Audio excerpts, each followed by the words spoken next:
How are we doing, guys? Welcome to the preview and the predicted 11. Arsenal versus Luton. Arsenal back in action again after that 0-0 draw Easter Sunday against Man City. So as you all know, tomorrow evening at 7:45, Arsenal play Luton. And listen, we're at home again, and it feels like forever since we played at the Emirates, but it is, and it's going to be a big game. Every game from now matters, and you've got to play your strongest team. If you were to lose any player to injury now, you're fucked. So that is more or less what I'd say in terms of that kind of circumstances. But of course, I look at the fixtures. Liverpool, Sheffield United, that's Thursday night, and City against Aston Villa. So we have the chance to go into Thursday morning top of the table, and it's a massive chance for us.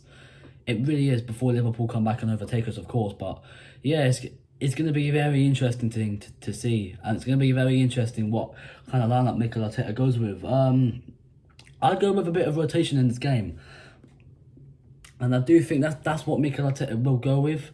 I'm going to go with the lineup I think Arteta's going to go with, based on the fact how people's fitness isn't there. The fitness levels are a bit low. Like, for instance, Bukayo Saka, he went limping off against Man City. I'm gonna go down to the Hilton Hotel tonight and see if I can see the players coming in. And if I don't see Bukayo Saka there, I know why.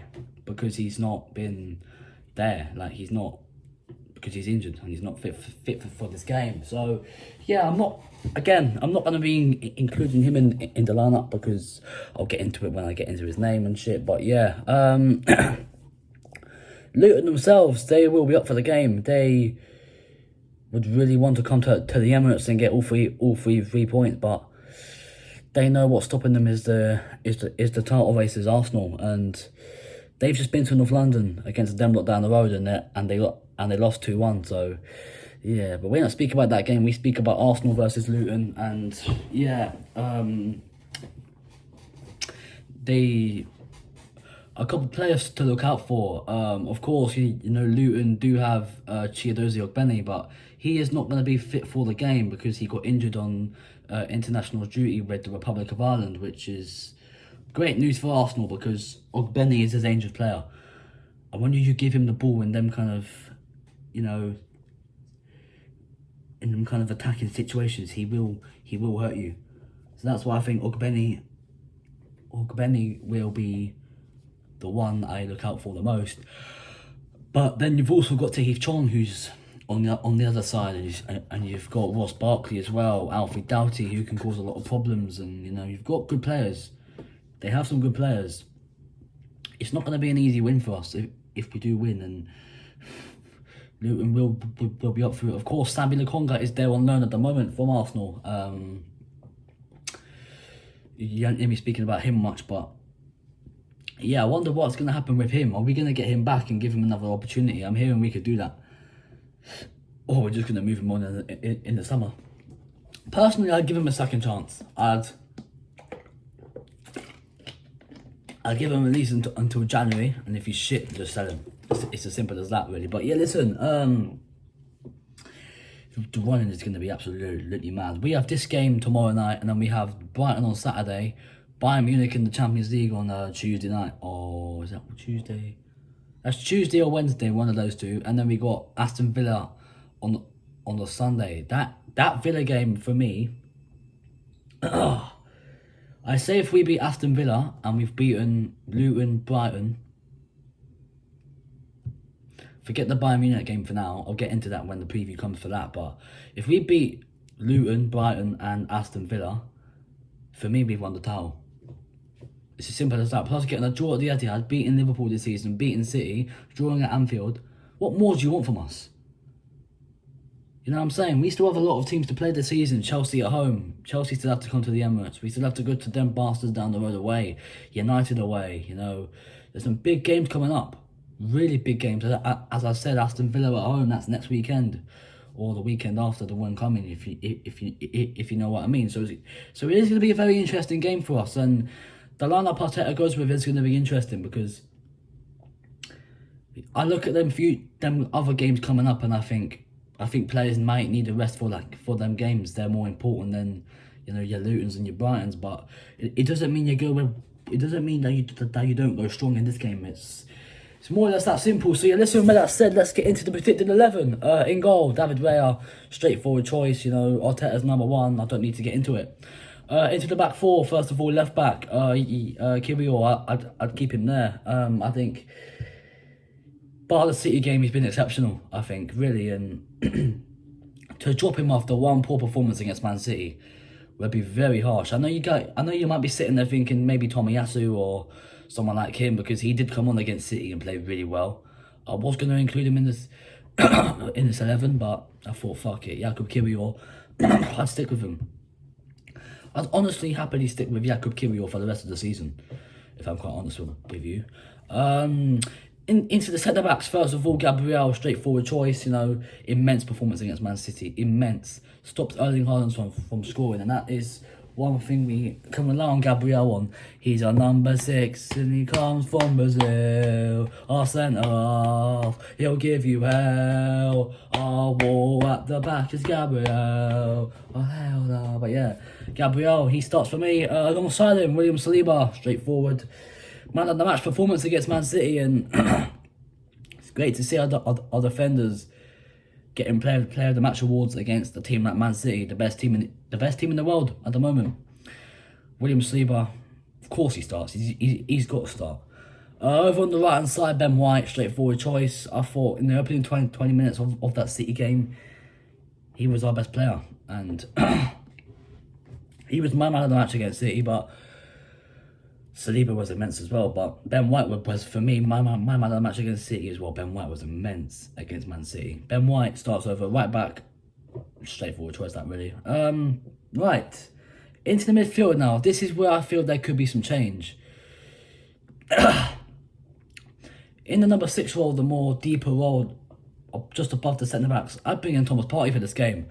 I'd give Jorginho a rest, because I think we've got bigger games coming up, and I do think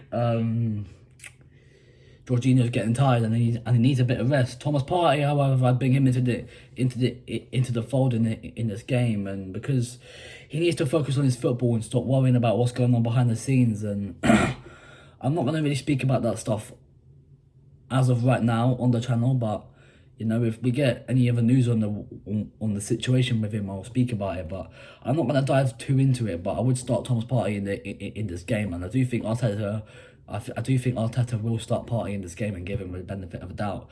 In the number 8 role, the more deeper role, Declan Rice. I think that's a nailed on choice for me. Declan Rice, immense footballer, immense performance against City again. Why not start him?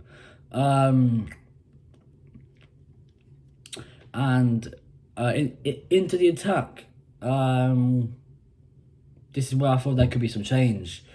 On the left, I'm going to bring back in Martinelli for this game, and I think Arteta will bring back in Martinelli for the game. And I think when he came on against City, he looked really lively, and he's the one that made the run into the box when Trossard had the shot on Ortega. But yeah, Trossard could have swung it in. Martinelli was there to tap it in, but it is what it is. And Martinelli, for me, he scores in this game, and it's as simple as that. Through the middle was Cam, Mohamed Odegaard, the captain. He'll walk the team out, as I always say every video. He will walk the team out. He will be the captain. Mohamed Odegaard, got no problem with it whatsoever. Over on the right, Gabriel Jesus. I think as of right now, from the news I'm hearing, it's a straightforward choice for me. Gabriel Jesus must give Saka a rest, please. Just give Bukayo Saka a rest. He needs a rest. Arteta, what don't you understand by Saka needs a rest? Bukayo Saka needs a rest. He can't play every single fucking game, every single minute of every fucking game. I don't get why he played against Man City, because he shouldn't have played. But it is what it is, and Gabriel Jesus starts this game on the right for me.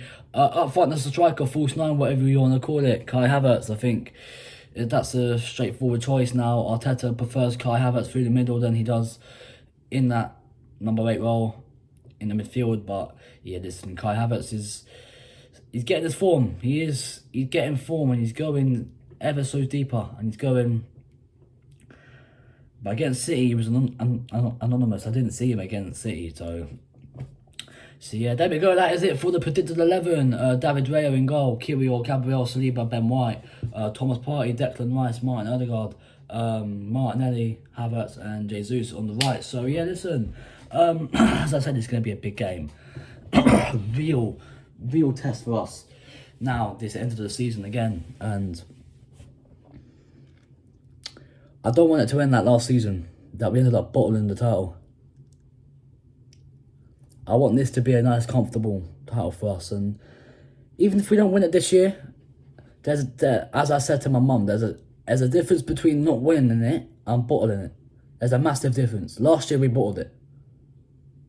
If we don't win it this year, but like we didn't bottle it, so what? But of course I'll still be upset that we didn't win the title, of course. But at the end of the day, Liverpool or City are probably the favourites to win it above us anyway, and I'm being totally honest about that.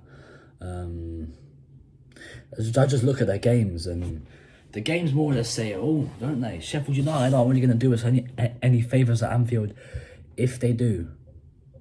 If they fucking do. Yeah, they won't. And Aston Villa could hopefully get us a draw against City, but I doubt it. I think City will batter them. I'm hearing Aston Villa are going to be without Ollie Watkins as well, so that's a big blow for them. But yeah, as I said, we will get to see the midfield three that we all wanted to see for the first time in Thomas Partey, Declan Rice, and Martin Odegaard. So yeah, there we go. That is it for the preview and the predicted 11. Arsenal, Luton. Let me know your thoughts down below if you agree or disagree with that 11. If you're new around here, hit the like button, subscribe to the channel if you haven't already, and I'll see you lot soon. I'm out of here. Peace.